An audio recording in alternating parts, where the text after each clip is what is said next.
mes invités en vos rangs, titres et qualités respectifs. En cet instant solennel, marquant l'inauguration du haut commandement de la gendarmerie nationale et direction de la justice militaire, des gendarmes sont en mission à Goma, en République démocratique du Congo, à Berberati, en République centrafricaine, à Banjul, en République sœur de Gambie, à Dagana, Waoundé, Kenyaba, Fongolembi, Kalifuru, Samin, Kafountine, Keur Aïb, Ngor et partout ailleurs sur le territoire national au plus près de nos populations. Au nom de ces braves femmes et hommes, au service du devoir en tout temps et en toutes circonstances, au nom de leurs familles et au nom de nos illustres anciens ici présents, je voudrais très respectueusement vous souhaiter la bienvenue dans cette mythique caserne, grand témoin de notre histoire, le quartier Samba Diéry Diallo. À l'entame de mon propos, permettez-moi de m'incliner pieusement devant la mémoire de nos camarades, ravis à notre affection dans l'exercice de leurs devoirs. Je compatis à la douleur qu'éprouvent leurs familles et souhaite un prompt rétablissement aux blessés et aux malades. Excellences, Monsieur le Président de la République, chef suprême des forces armées, je voudrais saisir cette belle opportunité pour vous exprimer ma profonde et déférente gratitude pour la confiance et le soutien permanent que vous avez toujours accordé à la gendarmerie nationale.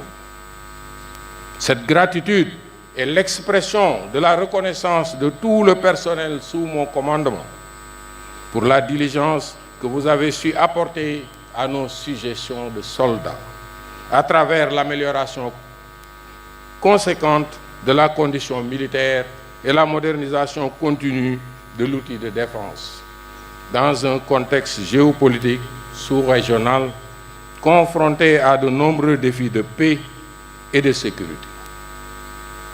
Aussi, je voudrais vous renouveler notre indéfectible loyauté à la République et à ses institutions. Excellences, Monsieur le Président de la République, chef suprême des forces armées, la politique nationale de défense et de sécurité, inspirée de l'axe 3 du plan Sénégal émergent PSE, a permis aujourd'hui d'amorcer une montée en puissance de la gendarmerie nationale. Cette montée en puissance se traduit à ce jour par un accroissement substantiel de ses effectifs en l'espace de 2 années. Le recrutement de nouveaux personnels a franchi le record annuel de 3000 militaires en 2023, toutes catégories confondues. C'est dire que la politique d'emploi des jeunes que vous avez placée comme priorité et mesure exceptionnelle des politiques publiques est bel et bien une réalité au sein de la gendarmerie nationale.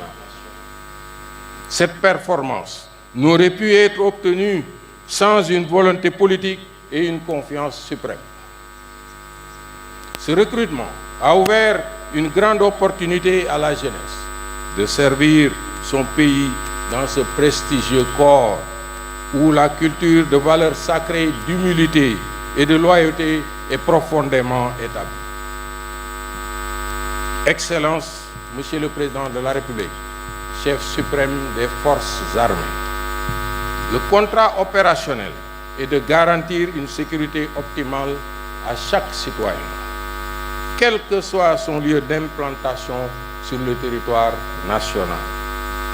L'objectif est d'arriver à une gendarmerie à 35 000 hommes à l'horizon 2025, prenant en considération tous les effets induits en termes d'infrastructures, de logistique et de soutien de l'homme. À ce titre, afin de réaliser une présence visible et permanente aux côtés des populations, il sera créé une compagnie de gendarmerie territoriale, un escadron mobile, une brigade de recherche et un nombre variable de brigades de gendarmerie territoriale dans chacun des 46 départements que compte le pays.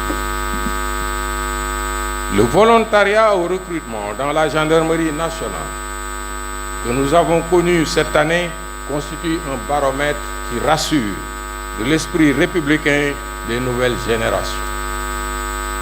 Leur engagement et leur motivation à embrasser le métier des armes sont une preuve que notre jeunesse est fière de sa nationalité sénégalaise ainsi que de ses forces de défense et de sécurité.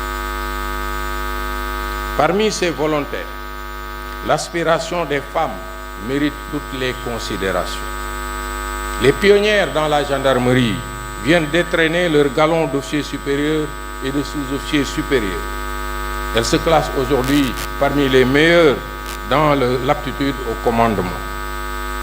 Leur bonne représentation aux examens et concours des grandes écoles d'enseignement militaire supérieur est une illustration de notre investissement continu sur le capital humain et la recherche de la performance de nos personnels. Excellence, Monsieur le Président de la République, chef suprême des forces armées. Notre ambition est de bâtir une gendarmerie professionnelle et efficace, ancrée dans ses valeurs au cœur des institutions de la République, avec un personnel fier et motivé, dont les capacités techniques, opérationnelles et morales sont à la hauteur des défis qui les attendent. Cette vision est inspirée de la ligne directrice que vous avez tracée depuis votre accession à la magistrature suprême à travers l'axe 3 du plan Sénégal émergent.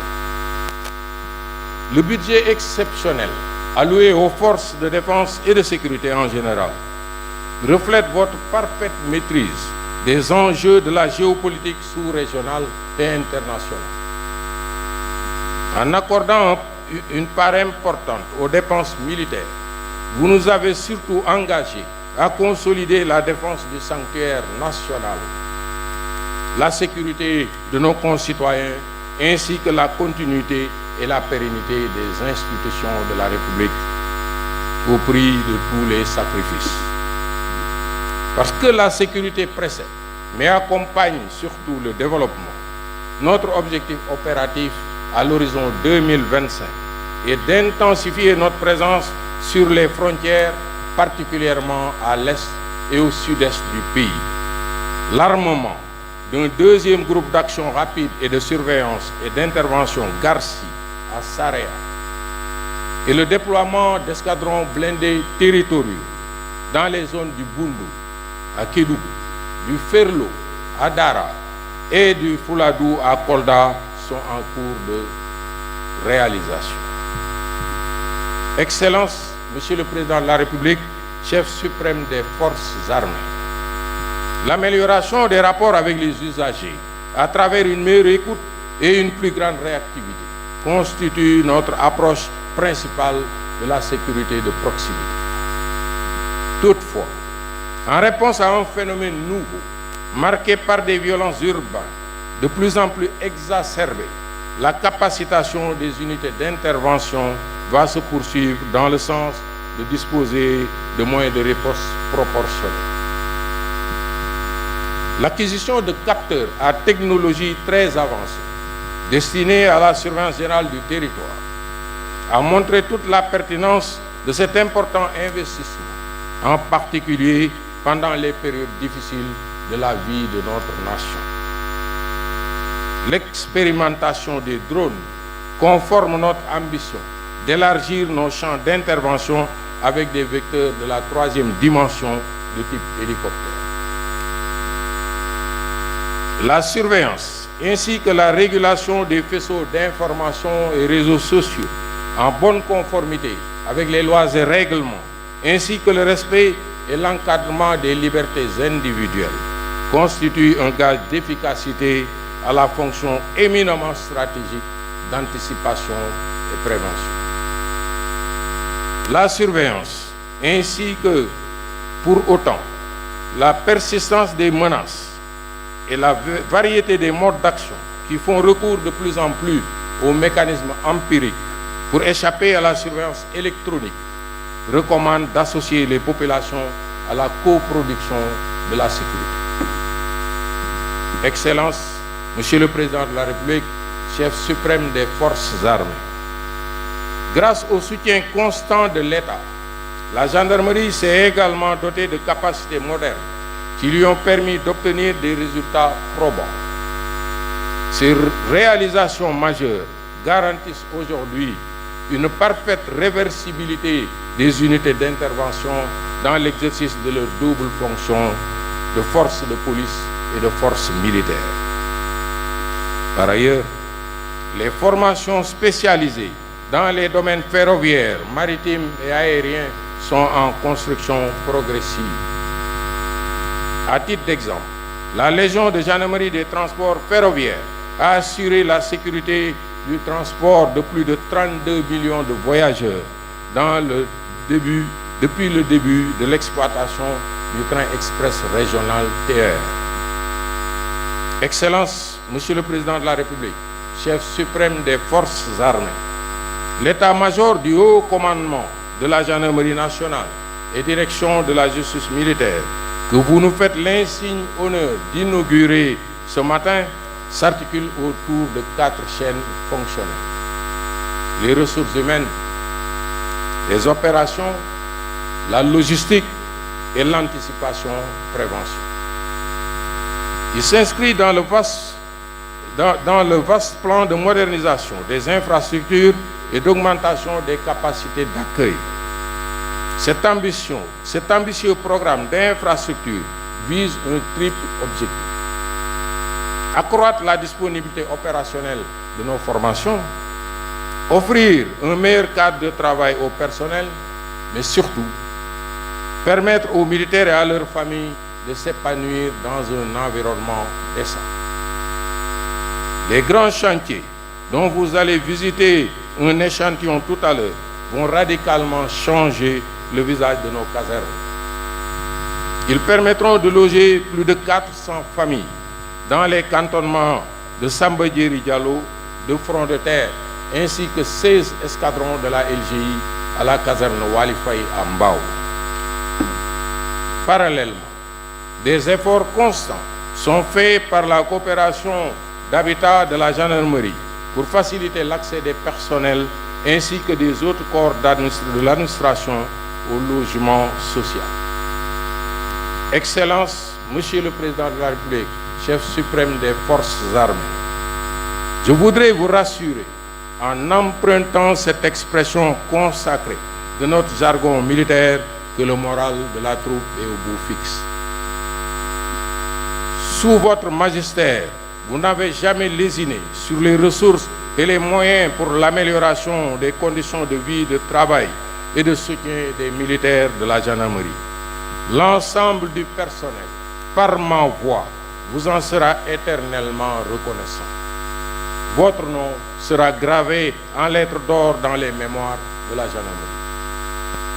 Au nom de nos illustres anciens ici présents, au nom des officiers généraux, officiers, gradés, gendarmes, gendarmes auxiliaires et personnel civil, je vous renouvelle notre loyauté et notre dévouement à la République et à ses institutions.